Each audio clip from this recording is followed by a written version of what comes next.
নমস্কার, আমি দীপক কুমার মুস্তাফি। আপনারা দেখছেন বার্তা হরিণঘাটা। আজকের বিশেষ খবরের মধ্যে রয়েছে হর ঘর তিরঙ্গা পালন করল হরিণঘাটা বিডিও দপ্তর। সারা রাজ্যে তথা সারা দেশে পালিত হচ্ছে হর ঘর তিরঙ্গা। এই উৎসব পালনে সমস্ত অফিস আদালত, স্কুল প্রতিষ্ঠান, ক্লাব, পৌরসভা ও পঞ্চায়েতগুলি যোগ দিয়েছে। সামনেই 15ই আগস্ট স্বাধীনতা দিবস, তাই এক সপ্তাহ জুড়েই পালন করা হবে এই উৎসব। মূলত দেশাত্মবোধ জাগিয়ে তোলাই এর উদ্দেশ্য। গতকাল হরিণঘাটা বিডিও দপ্তরের আয়োজনে চলল হর ঘর তিরঙ্গা উৎসব। এদিন হরিণঘাটা বিডিও অফিস থেকে নগরুকরা বাজার পর্যন্ত একটি বাইক র্যালি করা হয়।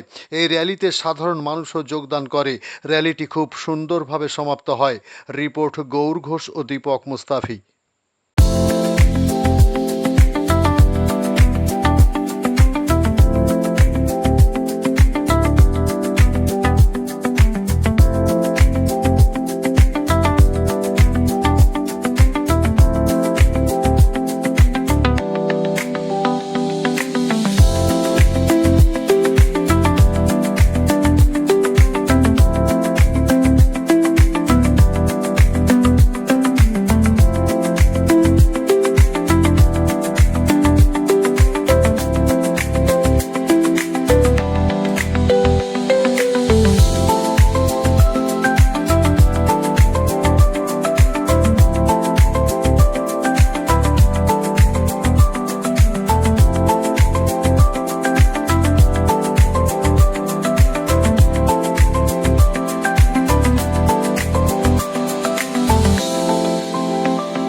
মাস্কটা খোলো, আস্তে আস্তে টানবা কিন্তু। হ্যাঁ,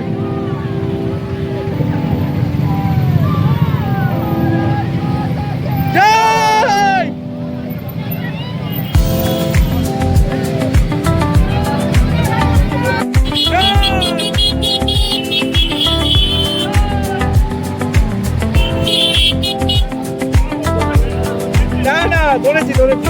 হ্যাঁ, তুমি তো আস্তে আস্তে টানবা, তাহলেই হবে।